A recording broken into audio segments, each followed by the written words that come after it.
Hi, I'm Clark Nelson from JCNDIGITAL. Welcome to this audio-visual display. Hello and welcome to the Community Pharmacy Head Lice Service Training Programme. The aim of this programme is to promote effective prescribing of head lice products through community pharmacies, and you should give yourself 1 hour to complete this. At the end of this production, you then need to complete the workbook and multiple choice questionnaire based on what you've learned, and return it to the address stated in the workbook. These documents are in the pack supplied with this presentation, and also included is the latest version of the service protocol document, which should be read in conjunction with this programme. New documents will be sent to you as the need arises. Okay so far? Good. So what can you expect from this presentation?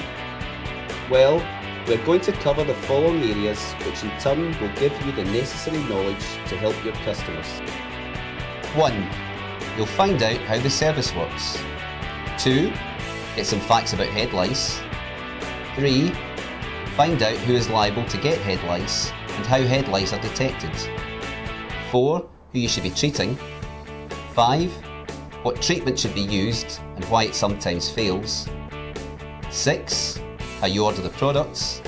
7. The role that the pharmacy plays. And 8. How you complete the paperwork and claim your fees. However, it is important that you speak to your local GP surgery, staff and schools, telling them you're running the service and reminding them to send subsequent cases of head lice directly to your pharmacy for diagnosis and subsequent treatment. I think now is a good time to get some key facts about head lice. Firstly, do you know what they actually look like? These are small brown or black wingless insects, identifiable by the naked eye, and are about the size of a sesame seed when fully grown. They live close to the scalp where it is warm, and survive by feeding on human blood. The louse will inject their saliva into the scalp, and this will stop the blood from clotting while they are feeding. As they don't have wings, they can't fly, and neither can they hop or jump. They can only walk, and that is how head lice are passed from one person to another through close head-to-head contact. They move at around 10 centimetres per minute, so heads do not have to be in contact for a long time to be passed on. So which came first, the itching or the egg?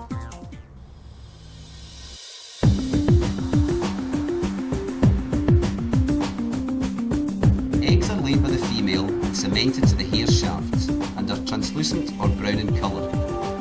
These eggs will have a louse inside, although it is not possible to tell whether these eggs are alive or dead. They will take between 7 and 10 days to hatch, and they will leave empty white egg cases, called nits. Nits are not head lice, and can only be removed by hand or combing. Head lice treatments do not remove them. After hatching, it will take a further 7 to 10 days for the louse to mature to an adult, and they can then live for up to 30 days, and during this period a female can lay 100 eggs, and adults will feed up to 6 times a day. Well, now we know what they look like, but what is the best way to detect them? The best way is to have regular checks on the hair using a detection comb. These plastic fine-tooth combs are supplied free of charge by the GG&C and are specifically designed in the detection of head lice. So firstly, wash the hair, towel dry and comb with an ordinary comb. In good light, using the plastic detection comb, begin at the top of the head, ensuring that the comb is touching the scalp, and comb slowly towards the end of the hair. Hold a clean sheet of white paper at the end of the hair to catch any evidence. Also check the teeth of the comb carefully. Repeat the process until the whole head has been checked. And who is liable to get head lice?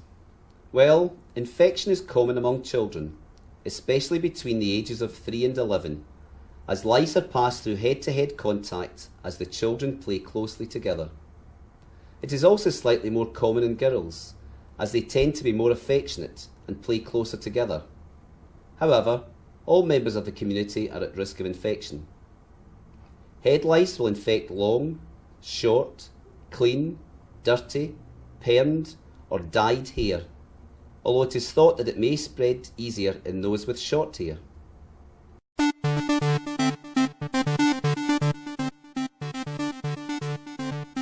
We're now going to look at a couple of scenes where we'll see a mother bringing her daughter into the pharmacy as she suspects that her daughter has head lice. In the first scene, you will hear what advice should be given at this stage, as well as getting an introduction to the paperwork that needs to be completed.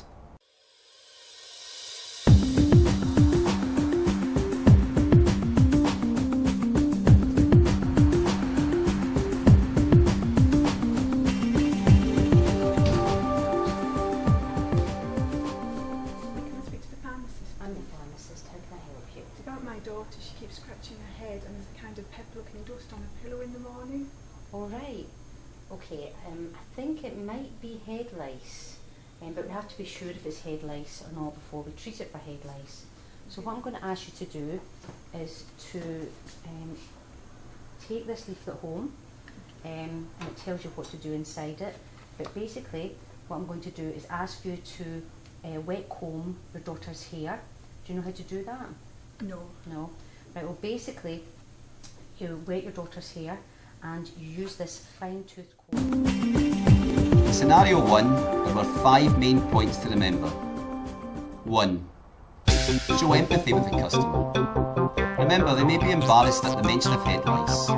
They may also be concerned that you think their child's hair is dirty. 2. Take caution when speaking to the patient, so as not to commit to anything until the evidence of head lice is given. 3.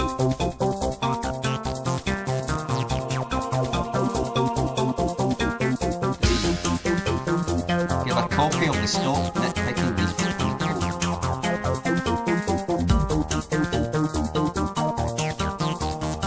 4. Complete only the first section of registration form at this stage. 5. Make sure they know that they must return within 7 days with any samples. If they do not return within 7 days, the registration form should be completed as no infection approved and submitted for reimbursement.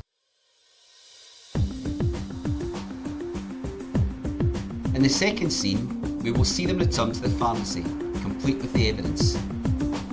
You will also learn about the possible treatments that are recommended by Greater Glasgow and Clyde, the advice that needs to be given at this point, and how to complete the paperwork. Can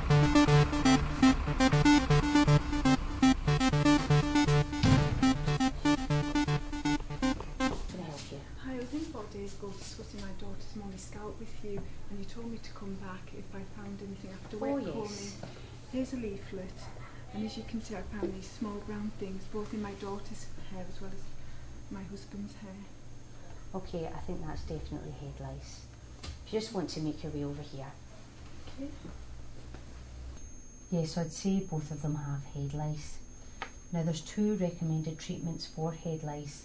One of them contains dimetacon, which is a non-chemical insecticide. The second one contains malathion, which is a chemical insecticide.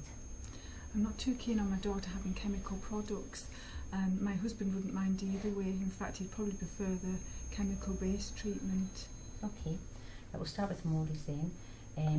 The dimetacon contains...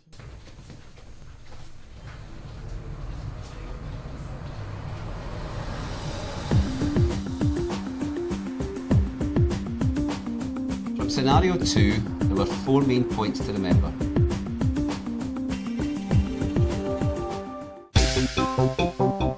1. Check leaflet for evidence of lice.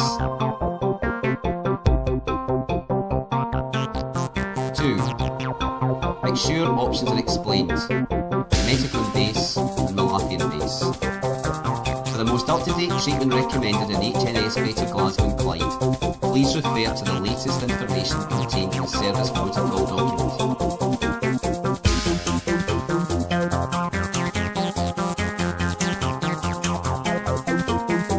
3. Ensure another copy of the stop nitpicking leaflet is given.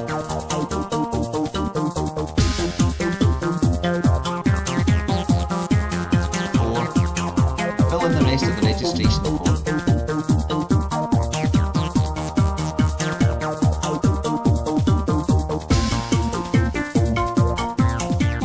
Remember to complete the EMAS CP2 form for each family member exempt from NHS prescription charges. For non-exempt customers, the normal prescription cost applies. Evidence was produced at the first visit on a sheet of paper, etc.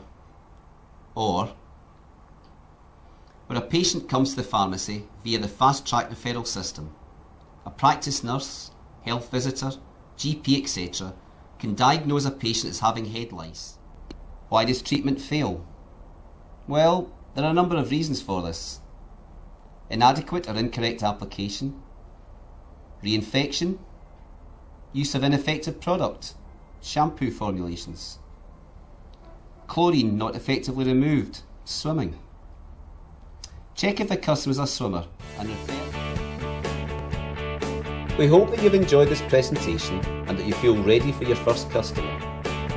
If, however, you have any queries on this at all, please call the above number and remember to now complete the questionnaire and return it to the address stated. Once it has been received, this will indicate that you have completed the course. Goodbye and thank you for watching this training programme from the Community Pharmacy Head Lice Service.